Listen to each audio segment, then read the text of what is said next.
Osmania hospital building యొక్క పరిస్థితి చాలా బాధాకరంగా ఉందని చెప్పి తెలిసి నేను మరి హెల్త్ మినిస్టర్ గారు అట్లానే చీఫ్ సెక్రటరీ గారు హెల్త్ సెక్రటరీ గారు మా ఎమ్మెల్సీ సలీం గారు అందరం కలిసి హాస్పిటల్ విజిట్ చేయడం జరిగింది. ఇది ఎప్పుడో 110 సంవత్సరాల క్రితం కట్టబడ్డటువంటి హాస్పిటల్. కారణాలు ఏమైనప్పటికీ ఇప్పుడు చాలా దుర్భరమైన పరిస్థితిలో ఉంది.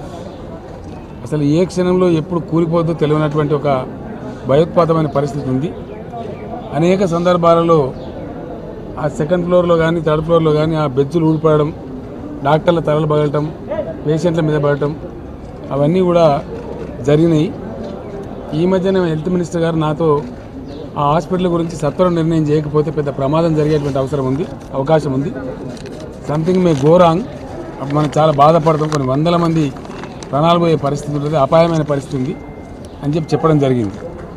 అదేవిధంగా చీఫ్ సెక్రటరీ గారు ఈ మధ్య జేఎన్టీయూకి బాధ్యత అప్పగించి ఇంజనీరింగ్ ఎక్స్పర్ట్ అయిన వాళ్ళకి అప్పగించి ఆ బిల్డింగ్ యొక్క స్ట్రెంత్ ఏంటి ఎగ్జామిన్ చేయండి అని చెప్తే ఎంత రిపేర్ చేసినా ఏం చేసినా ఒక 3-4 సంవత్సరాల కంటే ఎక్కువ ఆ బిల్డింగ్ నిలవదు అని చెప్పి వాళ్ళు చెప్పడం జరిగింది.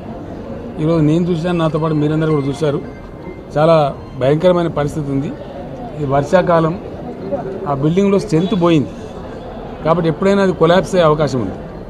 అందుకోసం హాస్పిటల్ని మట్టుకు పేషెంట్ల ప్రాణాలు కాపాడడానికి, డాక్టర్ల ప్రాణాలు కాపాడడానికి, ఆ నర్సింగ్ కాలేజీలో చదువుకుంటున్న నర్సింగ్ పిల్లల ప్రాణాలు కాపాడడానికి, ఆ హాస్టళ్లలో ఉండే పిల్లల ప్రాణాలు కాపాడడానికి గవర్నమెంట్ ఒక డెసిషన్ తీసుకుంది.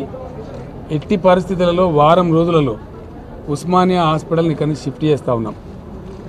ఎక్కడికి షిఫ్ట్ చేయొచ్చు అనే దానికి వైద్య శాఖ మంత్రి గారు, డాక్టర్సు, హెల్త్ సెక్రటరీ గారు, చీఫ్ సెక్రటరీ గారు అందరు కలిసి ఉస్మానియా హాస్పిటల్ సూపరింటెండెంట్ గారు మొత్తం మంది కలిసి ఒక డెసిషన్ తీసుకోమని చెప్పాం. మనం ఉన్నటువంటి ప్రభుత్వ ఆసుపత్రులలోకి కొంత షిఫ్ట్ చేసుకోవటం, కొంత అవసరమైతే ప్రైవేట్ బిల్డింగ్ తీసుకోవడం, మొత్తం ఇది హాస్పిటల్ ఇక్కడ ఉండకూడదని నిర్ణయం తీసుకున్నాం. ఎట్టి పరిస్థితుల్లో హాస్పిటల్ షిఫ్టింగ్ చేస్తూ ఉన్నాం. ఎందుకంటే పేషెంట్ల ప్రాణాలు ముఖ్యం, డాక్టర్ల ప్రాణాలు ముఖ్యం. టెక్నీషియన్స్ కానీ, నర్సెస్ కానీ, ఇతర సపోర్టింగ్ స్టాఫ్ కానీ ఎవరైతే పనిచేస్తూ ఉన్నారో ఏ ఒక్క బిల్డింగ్ కూడా దీనిలో సరిగ్గా లేదు. బట్టలు వాష్ చేస్తారని చెప్పారు, ఆ బిల్డింగ్ చూస్తే అది చాలా భయంకరంగా ఉంది. ఆ నర్సింగ్ కాలేజ్ హాస్టల్ అని చెప్పారు, అది చాలా భయంకరంగా ఉంది.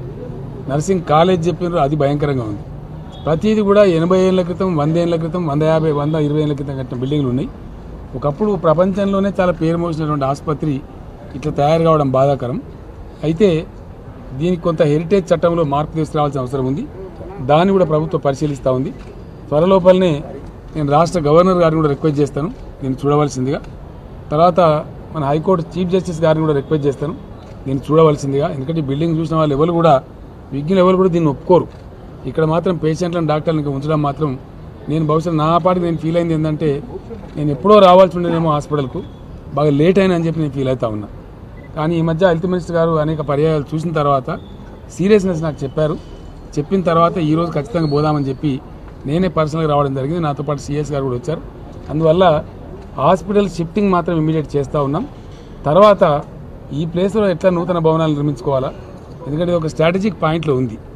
ఉస్మానియా హాస్పిటల్ అంటే తెలంగాణ 10 జిల్లాల ప్రజలకు కానీ, ఈవెన్ ఇతర రాష్ట్రాల నుంచి వచ్చే వాళ్ళకి కానీ, గుల్బర్గా నుంచి వచ్చే వాళ్ళకి కానీ, బీదర్ నుంచి వచ్చే వాళ్ళకి కానీ, మహారాష్ట్ర నుంచి వచ్చే వాళ్ళకి కానీ చాలా ఫేమస్ హాస్పిటల్ ఇది. ఈ హాస్పిటల్ మాత్రం ఇక్కడనే కొనసాగాలి ఎట్టి పరిస్థితులలో మళ్ళీ భవిష్యత్తులో. ఇది ఉస్మానియా మెడికల్ కాలేజ్ కూడా చాలా సమీపంలో ఉన్నటువంటి హాస్పిటల్ కాబట్టి ఎంసీఐ వాళ్ళతో కూడా నేను మాట్లాడతాను. ఇక్కడ నుంచి ఈ హాస్పిటల్ షిఫ్ట్ చేయడం వల్ల కాలేజీకి ఇబ్బందులు లేకుండా కూడా మేము ప్రయత్నం చేస్తాం. కాలేజ్ సీట్లు తగ్గకుండా కూడా చూస్తాం. ఎంసీఐ చైర్మన్ గారితో, సంబంధిత మెంబర్లతో కూడా మాట్లాడతాం. రాష్ట్ర ప్రభుత్వం నేను మాట్లాడతాను, చీఫ్ సెక్రటరీ గారు మాట్లాడతారు. అవసరమైతే హెల్త్ మినిస్టర్ గారు, హెల్త్ సెక్రటరీ గారు ఢిల్లీకి పోయి కూడా వాళ్ళకి వివరిస్తారు. ఆ ప్రకారంగా అన్ని జాగ్రత్తలు తీసుకొని ఖచ్చితంగా ఈ ఆసుపత్రి భవనం స్థానంలో కొత్త భవనాన్ని కట్టుకోవాలి. ఎందుకంటే హెరిటేజ్ పేరిట 100 మందిని పుట్టన పెట్టుకోవడం కూడా తెలివితక్కువతనం అవుతుంది. 100 మంది ప్రాణాలు తీసుకోవడం కూడా కరెక్ట్ కాదు. ఒకవేళ నిలపగలిగితే, ఉండగలిగితే మంచిదే. కానీ ఇది ఒక చారిత్రక కట్టడమే కాదనడం లేదు. కానీ ఇంత భయానక పరిస్థితులలో మన వల్లగాంధాన్ని పెట్టి మనుషులను చంపుకోవడం తెలివితక్కువ పని అవుతుంది. కాబట్టి డెఫినెట్గా పేషెంట్లను, డాక్టర్లను అందరినీ షిఫ్ట్ చేస్తూ ఉన్నాం. వెరీ షార్ట్లీ ఏ రకమైన బిల్డింగ్ తీసుకుంటాం, ఎట్లా ఇక్కడ మళ్ళీ హాస్పిటల్ కడతామనేది. హాయ్ ఫ్రెండ్స్, మా టుడే టుమారో యూట్యూబ్ ఛానల్ చూస్తున్నందుకు చాలా థ్యాంక్స్. మరిన్ని లేటెస్ట్ వీడియోస్ కోసం వెంటనే సబ్స్క్రైబ్ చేయండి. అలాగే ఈ బెల్ ని కూడా రింగ్ చేసేయండి. మా నోటిఫికేషన్స్ అన్ని మీ మొబైల్లో వస్తాయి.